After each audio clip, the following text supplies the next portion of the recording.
Hey team, it's Mr. Lackey. Welcome back for semester two. I'm making this video for two reasons. First reason is we actually have a few new students joining our class. So if that's you, welcome. But also because we're switching back to virtual learning, so some things are changing. And then also at midterms, I asked you guys to do some surveys, and several of you guys actually asked for things that already exist. So it's clear to me that maybe you could use a revisit of some of the things that we have here on our pages so you know what you've got. So I'm going to break this down, try to make it as short as possible, and give you a few tips. So first tip is let's go ahead and look at our Schoology page. So the first tip I have is on our Schoology page, you always want to check the schedule. Now, the schedule looks like this big, huge button that you can see here.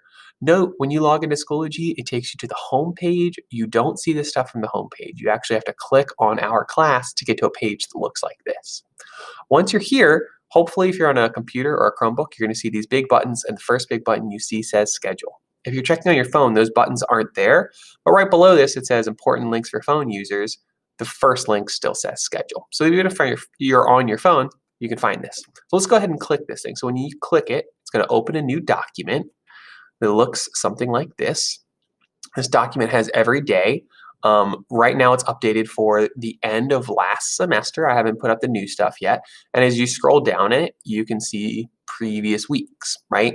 It was broken up by cohort A and cohort B when we were doing hybrid in-person learning. But let me jump to a different point here in the document. If we go all the way back to August, that was when we were virtual.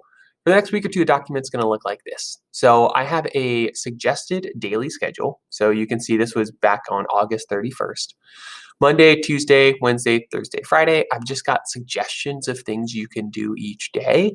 Basically, that's just trying to say, hey, if you wanted to spend 20 to 40 minutes a day on chemistry, these are the things I would do each day to have everything done by Friday. You don't have to do those. They're not due on that day specifically. But on the right here, this is a nice list of everything that's actually due. On the right, it's talking about, it's a reminder to finish the previous assignments. But right here, this section says all assignments to work on this week, and it lists the 4 assignments that were due that week. It also has a big message about, like, that we had a live class on that week, and also where to find your assignments. So on the left side, it's a suggested daily schedule to just help you break it down into small digestible chunks. On the right side is the list of all the things you have to do. It's a summary of what you have to do throughout the week. The very last thing I want to say here as an add-on is that this semester, while we're virtual, I'm trying to do one live class a week. So please make sure you're checking on that schedule for which day of the week we're going to have a live class.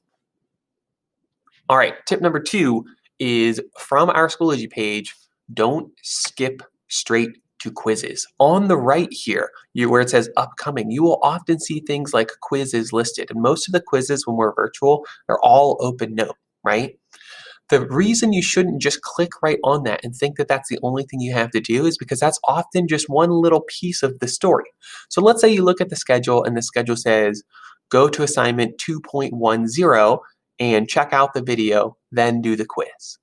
If you just come right to this page and you don't look at the schedule, all you're going to see is a quiz, and you're going to click on it, and you're not going to have learned anything, and you're going to fail it pretty easily. Instead, if you go to the schedule and it says go to assignment 2.10, okay, so click on unit 2, and then you would actually scroll down. And if I look at something like 2.10, let's click on that folder.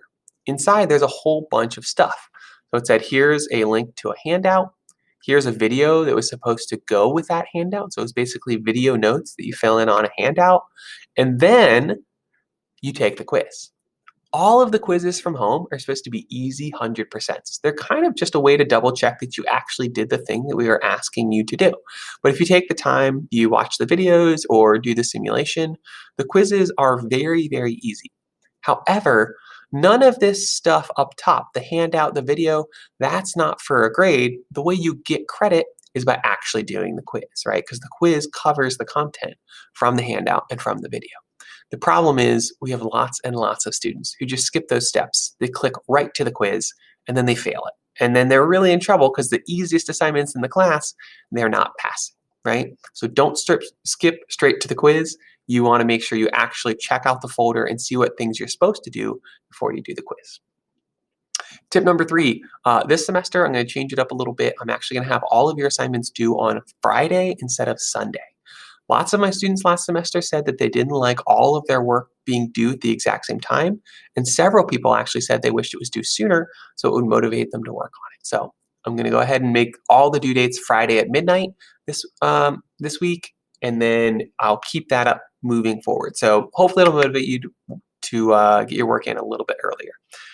Tip number 4 here is the zeros in the gradebook are not permanent. So when you, let's say, don't do your things by Friday, you're going to get some zeros in the gradebook that says you failed those assignments.